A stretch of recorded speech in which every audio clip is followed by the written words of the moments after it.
శ్రీ రేణుక ఎల్లమ్మ తల్లి జ్యోతిష్యాలయం. ముఖం చూసి జ్యోతిష్యం చెప్పబడును. మీ పేరు బలము, మీ భవిష్యత్తులో జరగబోయేది చెప్పబడును. మీ కుటుంబ సమస్యలు, చదువు, ఉద్యోగం, మనశ్శాంతి, ఆరోగ్యం మరియు సకల సమస్యలకు పరిష్కారం చూపబడును. భయము, అనారోగ్య సమస్యలు, అనుమానము, చెడు పూజలకు కూడా పరిష్కారం చూపబడును. ఎటువంటి వ్యాధులకైనా మూలికా వైద్యం చేయబడును. స్త్రీ పురుష వశీకరణ 100% గ్యారంటీ. మంచి హస్తవాసి ఉన్న గురూజీ. ఒకసారి కాల్ చేస్తే మీకే తెలుస్తుంది. గురూజీ లక్ష్మణ్ రాజ్. Cell number 8639883141. ఓం శ్రీ మాత్రే నమః. ఛానల్లోకి స్వాగతమండి. ఈ వీడియోలో మనం వృశ్చిక రాశి వారి గురించి తెలుసుకోబోతున్నాం.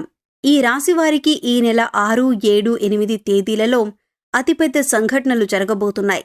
ఈ సంఘటనలకు సంబంధించి మీకు ఎటువంటి సంకేతాలు అందుతాయి?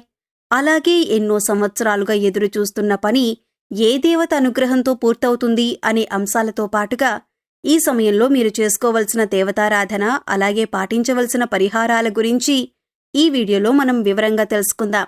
కానీ అంతకంటే ముందుగా మీరు కనుక మన ఛానల్ని ఇప్పటివరకు సబ్స్క్రైబ్ చేసుకోకపోతే సబ్స్క్రైబ్ చేసుకొని పక్కనే ఉన్న బెల్ ఐకాన్ నొక్కి ఆల్ సెలెక్ట్ చేసుకుంటే మేము ఇలాంటి వీడియోస్ అప్లోడ్ చేయగానే ముందుగా మీకు నోటిఫికేషన్ వస్తుంది.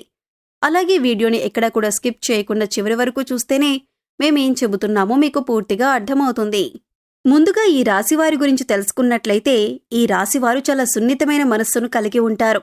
ఎదుటివారు బాధల్లో ఉంటే వీరు వెంటనే రియాక్ట్ అయ్యి వారికి కావలసిన సహాయం చేస్తారు. అంటే అది మాట సాయమైనా, ఆర్థిక సహాయమైనా వెంటనే సహాయం చేయటానికి ముందుంటారు. ఈ రాశివారికి అబద్ధాలు చెప్పటమన్నా, మోసం చేయటమన్నా అస్సలు ఇష్టముండదు. అలాగే నా అనుకున్నవారు ఎవరైనా మోసం చేస్తే ఈ రాశివారు అస్సలు సహించలేరు. ఈ రాశివారు స్నేహితులతో అన్నీ షేర్ చేసుకోవటానికి ఇష్టపడతారు. పెద్దలంటే గౌరవ మర్యాదలను కలిగి ఉంటారు. ముఖ్యంగా ఈ రాశివారు గత కొన్ని సంవత్సరాలుగా ఎన్నో ఇబ్బందులు పడి ఉన్నారు. అది ఆర్థికంగా, మానసికంగా, అలాగే ఆరోగ్యపరంగా ఏదో ఒక అంశంలో ఇబ్బందులు పడుతూ వచ్చారు. కానీ ఇకపై మీకు అటువంటి ఇబ్బందులేమీ ఉండవు. మారుతున్నటువంటి గ్రహస్థితి కారణంగా మీరు గత కొంత సంవత్సరాలుగా పడుతున్న ఇబ్బందులన్నీ కూడా తొలగిపోతాయి. గతంలో మీరు చేపట్టిన ప్రతి పనిలో కూడా ఆటంకాలు కలిగిన సమయాలు కూడా ఉన్నాయి. కానీ ఇకపై మీకీ సమయంలో ఆటంకాలు ఉండవు. మీరు ఎంతో కాలంగా ఎదురుచూస్తున్న మంచి సమయం వచ్చింది. ఆర్థికంగా నిలదొక్కుకోవటానికి కొత్త వ్యాపారం మొదలుపెట్టాలి అనుకున్నట్లయితే అది ఏ విధంగా చేయాలో తెలియక ఇబ్బందులు పడుతూ వచ్చారు. కొత్తగా ఏ రంగంలో ఇన్వెస్ట్ చేయాలి అని ఆలోచన చేస్తున్నట్లయితే ఇది మీకు మంచి సమయంగా చెప్పుకోవచ్చు. ఎందుకంటే మీరు చేసే ప్రతి పనిలో కూడా విజయం సాధించే సమయం ఇది. అన్నింట్లో కూడా అనుకూలమైన ఫలితాలను పొందుతారు. అయితే కొత్తగా మొదలుపెట్టే వ్యాపారం గురించి అనుభవజ్ఞుల సలహాలు తీసుకోండి. ఇంట్లో మీ పెద్దల సహాయ సహకారాలు తీసుకొని వారి సలహాతో వ్యాపారాన్ని ప్రారంభించండి. నిరుద్యోగస్తులకు కూడా అనుకూలమైన సమయమని చెప్పుకోవచ్చు. ఎందుకంటే గత కొంతకాలంగా మీరు కోరుకున్న ఉద్యోగం లభించక ఎన్నో ప్రయత్నాలు చేసి విఫలమై ఉన్నారు. కానీ ఈ సమయం మీకు అనుకూలంగా ఉండటం వల్ల మీరు కోరుకున్న ఉద్యోగం మీకు లభించబోతుంది. ఈ సమయంలో మీకు వచ్చిన ఉద్యోగం పట్ల ఎక్కువ బాధ్యతలు కలిగి ఉండి ఇచ్చిన పనిని సమయానికి పూర్తి చేసి మీ నైపుణ్యాన్ని ప్రదర్శించండి. సహోద్యోగులతో ఎటువంటి గొడవలు లేకుండా చూసుకోండి. దీనివల్ల మీకు రాబోయే కాలంలో వారు మీకు సహాయపడతారు. ఈ రాశివారికి ఈ సమయంలో శివయ్య అనుగ్రహం ఉండటం వల్ల మీరు ప్రతి పనిలో కూడా విజయం సాధిస్తున్నారు. మీకు తెలియకుండానే శివయ్య మీకు ప్రతి పనిలో తోడుగా ఉన్నారు. శివయ్య ముందుండి మిమ్మల్ని నడిపిస్తున్నారు.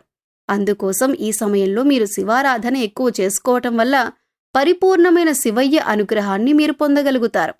ఇకపై మీకు ఏ అంశాల్లోనైనా ఎటువంటి లోటు ఉండదు. మీరు అనుకున్న పనులన్నీ కూడా సజావుగా సాగిపోతాయి. అవివాహితులకు వివాహయోగ్యం సూచిస్తుంది. మీరు కోరుకున్న మంచి సంబంధం కలిసి వస్తుంది. దీనివల్ల మీరు మానసికంగా ఆనందంగా ఉంటారు. ఎన్నో ఏళ్లుగా మీరు ఎదురు చూస్తున్న సమయం వచ్చింది. ఈ సమయం మీ జీవితంలో అతి ముఖ్యమైన సమయం అని చెప్పొచ్చు. ప్రస్తుతం ఈ నెల 6, 7, 8 తేదీలలో అతి ముఖ్యమైన సంఘటనలు మీ జీవితంలో చోటు చేసుకోబోతున్నాయి. అందుకోసం మీరు ఈ 2 పనులు మాత్రం అస్సలు చేయకూడదు. పొరపాటున ఈ 2 పనులు చేసినట్లయితే కనుక మీరు కష్టాల్లో చిక్కుకునే అవకాశం ఉంటుంది. మీరు చాలా జాగ్రత్తగా వ్యవహరించవలసిన సమయం ఇది. ఇక ముఖ్యమైన సంఘటనలేంటి, మీరు చేయకూడని పనులేంటి అనే అంశాలను చూద్దాం. మీరు మాత్రం ఈ వీడియోని ఎక్కడా కూడా స్కిప్ చేయకుండా చివరి వరకు చూస్తేనే మేమేం చెబుతున్నామో మీకు పూర్తిగా అర్థమవుతుంది. ముఖ్యంగా మొదటి విషయం ఏంటంటే ఈ రాశివారు ఎప్పుడూ కూడా ఇతరుల మీద ఆధారపడకూడదు. తమ పని తాము చేసుకుంటూ పోవాలి. ఎప్పుడైతే మీరు ఇతరుల మీద ఆధారపడతారో వారు ఆ పని మీద అంత శ్రద్ధ పెట్టకపోవచ్చు. దానివల్ల పనిలో నాణ్యత తగ్గే అవకాశం ఉంటుంది.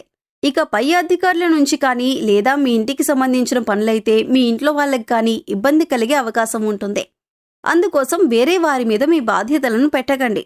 మీరు జాగ్రత్తగా తీసుకోవాల్సిన మరొక ముఖ్యమైన అంశం ఏమిటంటే నమ్మకం.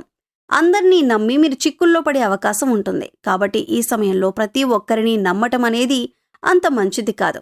ఇక ఎదుటివారిని నమ్మి వారిచ్చిన సలహాలను పాటించటం వల్ల అది మీ జీవితంలో ఎంతవరకు మంచి జరుగుతుంది అని బేరీజు వేసుకుని పనిని మొదలు పెట్టాలి. లేదంటే మీరు కష్టాలను కొని తెచ్చుకున్నట్లే అవుతుంది. ఇక ఇంట్లో పెద్దలు చెప్పిన సలహాలను పాటించటం వల్ల మీకు మంచి జరుగుతుంది. అంతే తప్ప బయట వాళ్ళని నమ్మి వారి మీద మీ పూర్తి నమ్మకాన్ని ఉంచి పనులు మాత్రం మొదలు పెట్టకండి. ఇక ముఖ్యమైన మరో అంశం ఏమిటంటే ఇప్పటిదాకా మీరు పడుతున్న కష్టాలన్నింటికీ ఫుల్ స్టాప్ పెట్టబోతున్నారు. ఎందుకంటే సాక్షాత్తు శివయ్య యొక్క అనుగ్రహం మీకు ఉంది. శివయ్య చల్లని చూపు వల్ల మీరు చేసే ప్రతి పని కూడా పూర్తవుతుంది. న్యాయానికి ధర్మానికి విలువనిచ్చి మీరు చేసే ప్రతి పని కూడా శివయ్య గమనిస్తున్నాడు. ఇక ఇప్పటికే ఉద్యోగం చేస్తున్న వారికి పదోన్నతి లభిస్తుంది.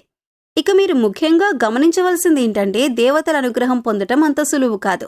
కానీ మీకు శివయ్య అనుగ్రహం ఉంది. అయితే శివయ్య మీ వెనకాలే ఉండి మిమ్మల్ని అనుగ్రహిస్తున్నాడు అనటానికి సంకేతం ఏంటి అంటే మీ కనుక ఉదయాన్నే బ్రహ్మముహూర్తంలో అంటే తెల్లవారుజామున 3 గంటల తర్వాత మెలకువ వచ్చినట్లయితే మీపై దేవతల అనుగ్రహం ఉందని చెప్పొచ్చు. అయితే ఈ సమయంలో మీరు సమయం వృధా చేయకుండా బ్రహ్మముహూర్తంలో దైవనామస్మరణ చేసుకోవటం చాలా ఉత్తమం. ఇలా తరచుగా మీకు బ్రహ్మముహూర్తంలో మెలకువ వస్తూ ఉంటే దేవతల అనుగ్రహంతో త్వరలో మీరు ఉన్నత స్థితికి చేరుకుంటారు. అలాగే మీకు కలలో కనుక చిన్నపిల్లలు ముఖ్యంగా ఆడపిల్లలు కనిపించినట్లయితే సాక్షాత్తు అమ్మవారి అనుగ్రహం మీకు ఉన్నట్లే. కలలో ఆవు కనిపించినా పాము కనిపించినా కూడా అవి శుభ సంకేతంగా చెప్పొచ్చు. ఇవన్నీ కూడా మీకు దేవతానుగ్రహం ఉందని చెప్పటానికి సంకేతం. అందుకోసం మీ ఇంటిని ఎప్పుడూ కూడా పరిశుభ్రంగా ఉంచుకొని మీ ఇష్టదైవనామస్మరణ చేసుకుంటూ ఉండండి. అలాగే ఇంట్లో నిత్యం దైవారాధన దీపారాధన చెయ్యాలి.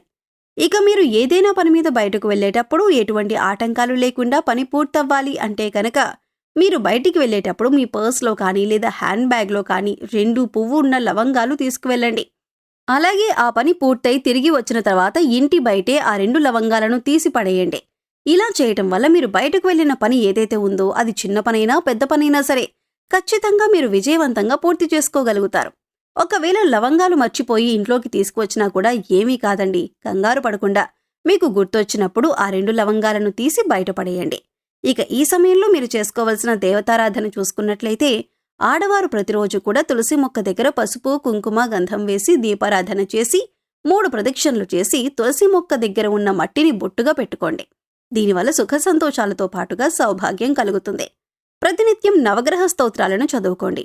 అలాగే హనుమాన్ చాలీసాను రోజుకు 3 సార్లు పఠించండి. ప్రతి శుక్రవారం లక్ష్మీదేవికి విశేషంగా పూజ చేయండి. మీకు సమయం ఉన్నప్పుడు శివనామ స్మరణ చేసుకోండి.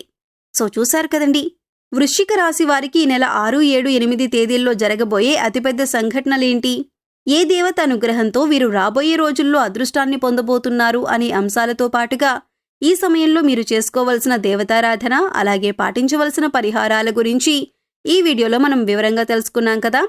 ఈ వీడియో మీకు నచ్చినట్లయితే లైక్ చేయండి. మీ ఫ్రెండ్స్ అండ్ ఫ్యామిలీ మెంబర్స్లో ఎవరైనా వృశ్చిక రాశి వారు ఉన్నట్లయితే వారితో ఈ వీడియోను షేర్ చేసుకోవటం మర్చిపోకండి. అలాగే ఇప్పటి వరకు మన ఛానల్ని సబ్స్క్రైబ్ చేసుకోకపోతే సబ్స్క్రైబ్ చేసుకొని పక్కనే ఉన్న బెల్ ఐకాన్ నొక్కి ఆల్ సెలెక్ట్ చేసుకుంటే మేము ఇలాంటి వీడియోస్ అప్లోడ్ చేయగానే ముందుగా మీకు నోటిఫికేషన్ వస్తుంది. మరొక చక్కటి వీడియోతో మళ్ళీ కలుద్దామండి. ఓం శ్రీమాత్రే నమః.